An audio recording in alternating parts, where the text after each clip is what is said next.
Filipenses capítulo de número 4, eu falei um pouquinho a respeito disso ontem. Eu tenho lido um livro muito bom que chama Como Ter o Coração de Maria nos Dias de Marta.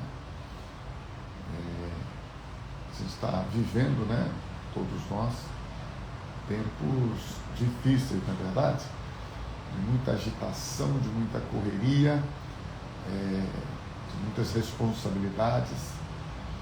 E é verdade que este mundo de Marta, né, é um mundo, vamos dizer assim, de muita agitação, de muita correria, de muita responsabilidade.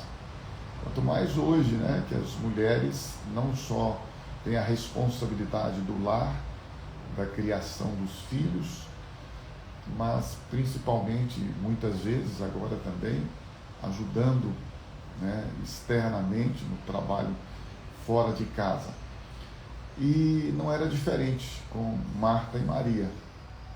Estavam ali as duas, irmãs de Lázaro, e naquela correria toda para receber Jesus, Marta com seus afazeres, obviamente de responsabilidade daquelas que estavam organizando a recepção. E então ali agora elas vêm e Maria vai lá, senta aos pés de Jesus e começa a ouvir aquilo que Jesus estava compartilhando com os demais. E Marta, na sua responsabilidade, preparando as coisas. Obviamente, a gente sabe que para receber o convidado, a gente tem que ter um mínimo de preparo, não é? E então, Marta reclama com Jesus. A Senhora, ela está aí sentada, tranquila, e eu nessa correria aqui. E Jesus falou que Maria tinha escolhido a melhor parte. Então, é um livro que eu tenho lido, tem sido muito bom para a minha vida. Recomendo a você também, Como Ter o Coração de Maria no Mundo de Marta. Joana Weaver, se é assim que pronuncia, eu não sei, mas você procura na internet que você vai achar com certeza. E dentro dessa perspectiva de ter o coração de Maria voltado para aquilo que é o mais importante, porque, irmãos e irmãs, na vida nós sabemos que muitas coisas são importantes, têm que ser resolvidas. Como eu falei ontem à noite, Deus não paga nossas contas, mas Ele é Jeová Jireh, o Deus de provisão, o Deus que abre portas e que traz recursos para que nós não padeçamos de necessidades. Deus não tem nenhum compromisso em dar-nos aquilo que é supérfluo, em responsabilizar-se pelas nossas irresponsabilidades.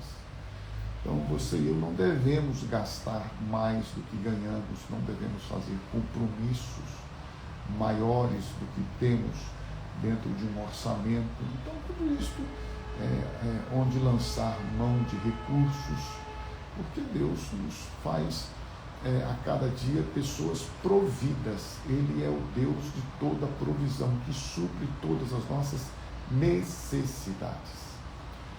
Então, quando você e eu entendemos isso, nós precisamos voltar a nossa mente para aquilo que é mais importante. Não que as outras coisas não sejam importantes.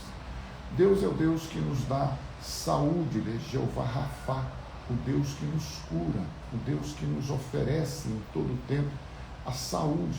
Mas isso não significa que nós não possamos contrair, não possamos desenvolver, não possamos ser contaminados com uma enfermidade incurável, que nos leve ao óbito. Deus não deixa de ser o Deus que nos dá saúde porque nós não a recebemos, porque Deus é Deus em todo o tempo. Seja no vale da sombra da morte, seja na cova, Deus é Deus, Ele é o Deus da nossa eternidade, porque nós somos terrenos, passageiros, do pó viemos, ao pó voltaremos. É óbvio que nós queremos desfrutar de saúde, mas devemos cuidar da nossa saúde para tal. Agora, não adianta, como eu disse aqui introdutoriamente em relação à provisão, eu achar que Deus vai pagar as minhas contas ou que Deus vai oferecer-me saúde, sendo que eu não cuido do meu espírito, da minha alma e do meu corpo, que aí vai um alerta para você, para mim, para todos nós. Temos que cuidar do nosso espírito, sim, mas temos que cuidar da nossa alma, do nosso psique, da nossa mente. A Bíblia nos chama a atenção para este renovar da mente em toda e qualquer circunstância. O apóstolo Paulo, quando escreve aos irmãos que estão em Filipos, ele está preso, ele está em cadeias.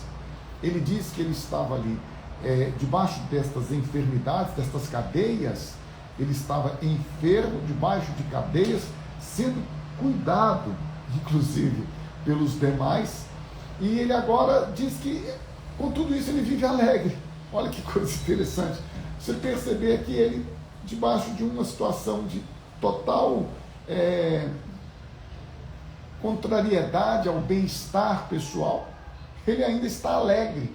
Ele não só vive em alegria por aquilo que ele pode e está realizando através das suas cadeias, das suas prisões, porque ele abre o seu entendimento, ele expande a sua visão no que diz respeito ao reino de Deus, e ele diz, olha, eu me alegro porque agora os irmãos, eles estão mais motivados, eles estão mais desafiados, os bispos, os diáconos, os irmãos que estão comigo, a igreja, o corpo de Cristo, está motivada, desafiada, animada pelas minhas cadeias, e eles estão pregando o Evangelho, anunciando aquilo que Deus tem para nós, para você, para mim, para a igreja, para o corpo de Cristo.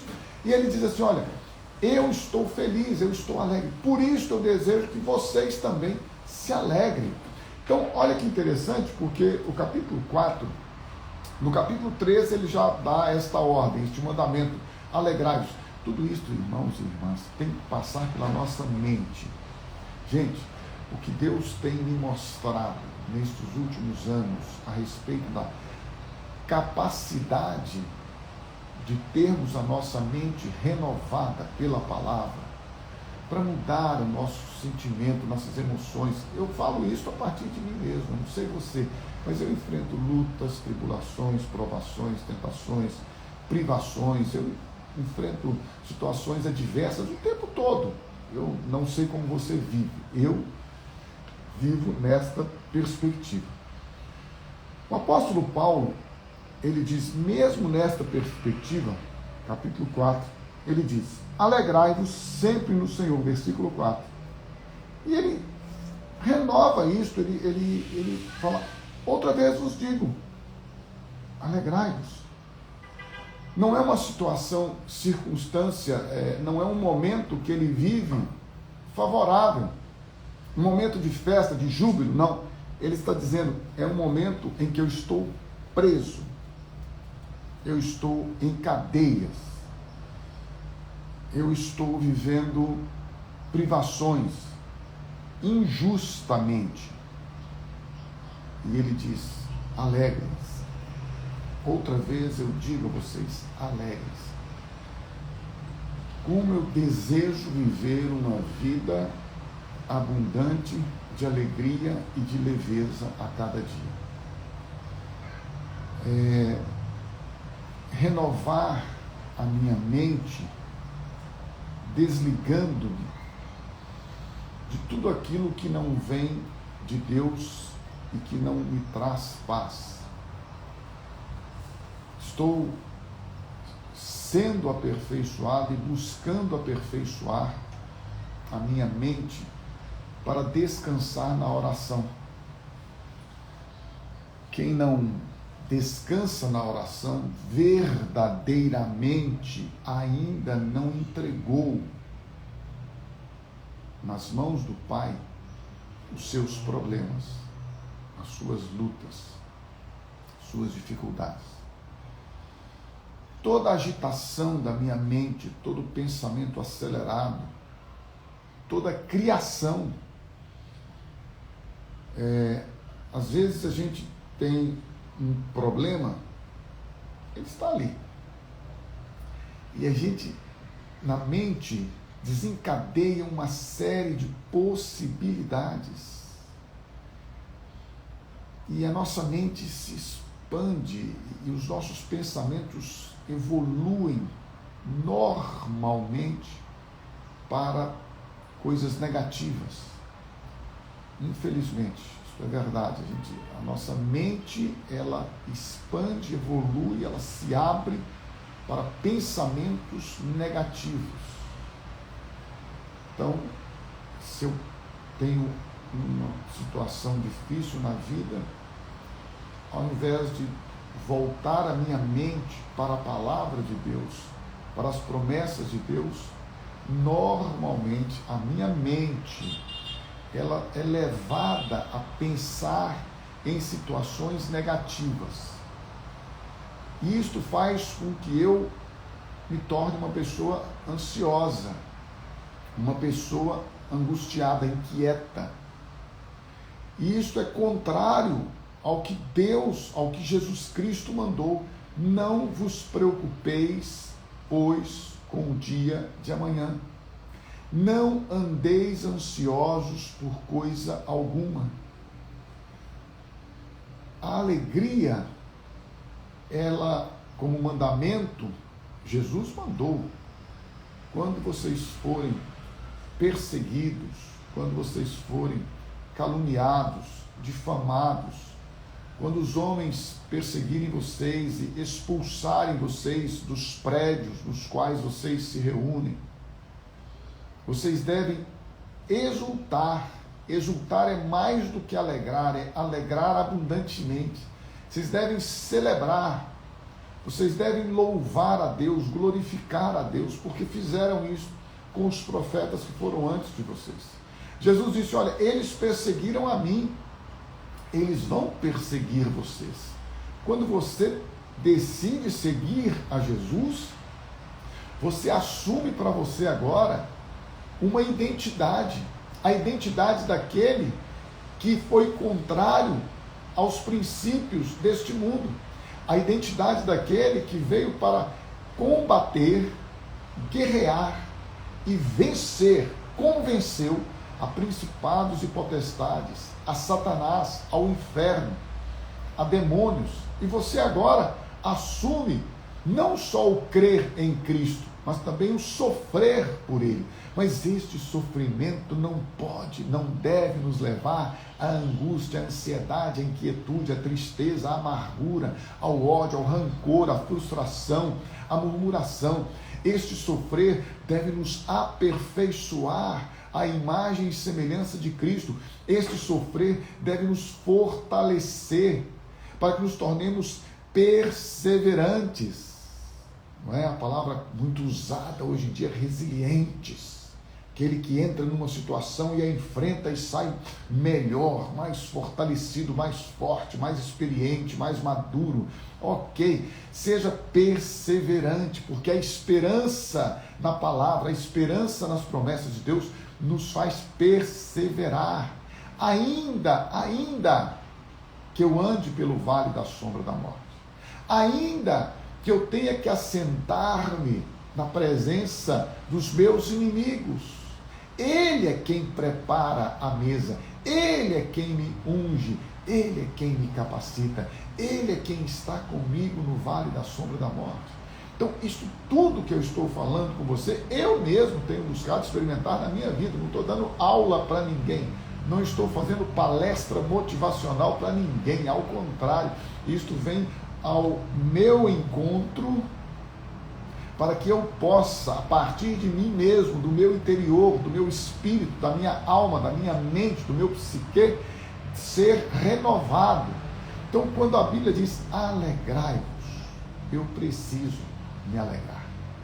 Quando a Bíblia diz o meu fardo é leve, o meu jugo é suave, eu preciso experimentar a leveza da vida cristã. Gente, não tem jeito de ter vida cristã pesada, oprimida, debaixo de peso, de jugo, de cadeias. Não, pessoal, isso não é cristianismo, isso pode ser uma religião.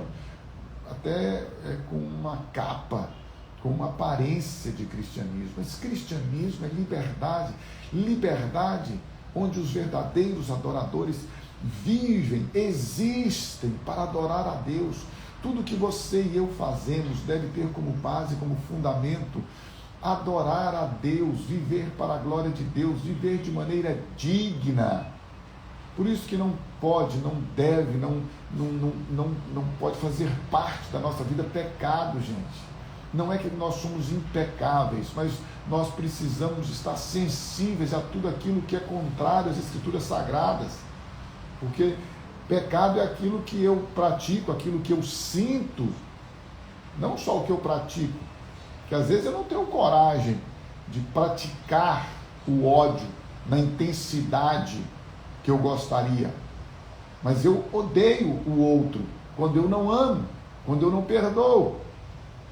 Então, quando a Bíblia diz que eu tenho ódio no meu coração, quando eu não amo, quando eu não perdoo, quando eu não caminho a segunda milha, é verdade. Você tem que reconhecer e pedir perdão a Deus e dizer: Senhor, esse sentimento não faz parte dos sentimentos de Cristo Jesus. O apóstolo Paulo diz que haja em vós os mesmos sentimentos, os mesmos pensamentos que houve em Cristo Jesus. O caráter de Cristo, o fruto do Espírito, irmão. Porque apesar da gente coloquialmente usar, fulano é sem caráter, ele pode ser um mau caráter, um bom caráter, mas ele tem que ter suas características. Então, quando você tem as suas características pessoais e humanas, elas podem ser boas ou ruins, ou más.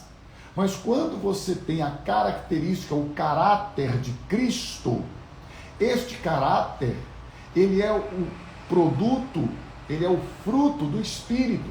Está no singular, mas o fruto do Espírito é.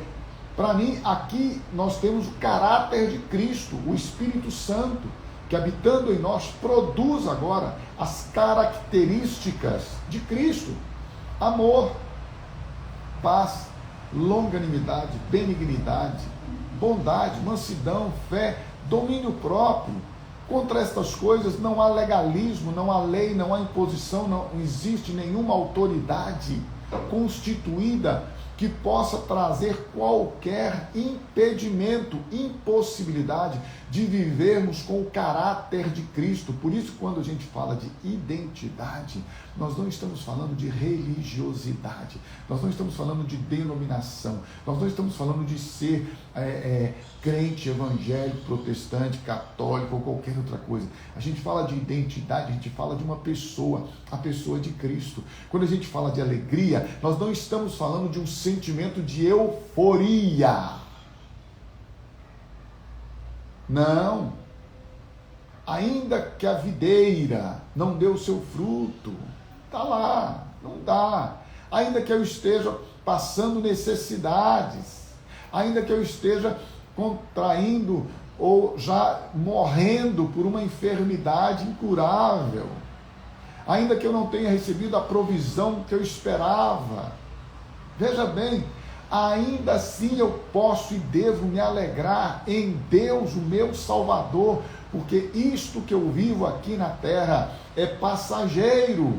O que importa para você e para mim é a alegria do eterno, é a alegria de sabermos que os sofrimentos presentes neste mundo não podem se comparar com a glória que está por vir. A minha alegria é fruto da esperança do que eu e você e os filhos de Deus experimentaremos na sua glória, no novo céu, na nova terra. Lembre-se, meu irmão, Jesus suportou a vergonha, o desprezo, se quiser usar uma palavra difícil, é ignomínia. Ele experimentou tudo isto na cruz, pela alegria que lhe foi proposta, por aquilo que ele sabia que aconteceria se ele decidisse experimentar a sua, a minha, a nossa morte no corpo dele. Quando ele decidiu que iria nos libertar, fazer-nos Homens e mulheres livres, renovados, transformados, regenerados, nascidos de novo. Quando eles ampliou a sua mente como homem, o Filho do homem, Jesus, que veio a este mundo de sangue, carne, limitado, semelhante a você e a mim. Ele disse: eu vou experimentar sofrer, eu vou experimentar privações, eu vou experimentar limitações, finitudes. Eu não sei quando eu venho buscar a igreja, isso só o Pai sabe. Finitudes. Ele experimentou a dor da separação do Pai. Tudo isso que Jesus experimentou, toda a sua dor, toda a sua angústia, que levou Jesus a ter suas gotas, seu suor transformado em gotas de sangue. Tal era a angústia da sua alma, mas no seu espírito ele se alegrava, porque ele sabia que o seu sacrifício iria transformar homens e mulheres em irmãos dele, em filhos de um Pai amoroso que tem todo o prazer em abençoar os seus filhos. E então Jesus suporta a cruz, suporta os nossos pecados e, pior de tudo, ele suporta ser separado de Deus, porque Deus virou-lhe as costas, porque ele não poderia ter comunhão com alguém que estava com o seu, com o meu, com o nosso pecado. Deus é um Deus santo, que nunca coaduna com o pecado. Nunca Deus faz vista grossa para o pecado. Nunca Deus, em hipótese alguma, Deus tem qualquer relação com o pecado. Nosso Deus é um Deus santo na sua essência de ser, de existir. Por isso você e eu temos sido chamados para sermos santos em toda a nossa maneira de viver. Então Paulo diz assim: olha, alegrai-vos sempre no Senhor. Outra vez vos digo, alegrai-vos. E que esta moderação da vida de vocês, esta simplicidade, esta simplicidade, viver o simples de Deus com amor, seja conhecida de todos os homens, pois perto está o Senhor. Que você e eu possamos nesta manhã viver, experimentar, desfrutar deste amor maravilhoso de Deus. Lembrando que Ele é nossa alegria. Lembre-se disto. Ele é nossa alegria. Não importa o que estejamos passando, não importa o que estejamos vivendo, não importa a dor que estejamos experimentando, Deus é a nossa alegria. O Espírito Santo, com o seu caráter, com suas características, ele produz em nós a alegria que vem da sua comunhão, presença e unidade com o nosso Espírito. Passa pela nossa alma, cura nossas emoções e leva-nos a ter uma vida saudável, uma vida em que possamos ser livres, leves e viver sempre o melhor de Deus. Porque você sabe, o melhor do nosso Pai amoroso sempre está por vir. Ontem foi bom, hoje vai ser melhor. Não importa se as nossas emoções estão abaladas, se estamos tristes, se estamos angustiados, e mesmo se estamos ansiosos, voltemos para a palavra, lembremos-nos sempre do que Jesus disse: entrega o teu caminho. Você tem que lançar-se sobre ele, entrega para ele. Quer vir após mim? Negue-se a si mesmo, tome sobre si sua cruz, e então siga.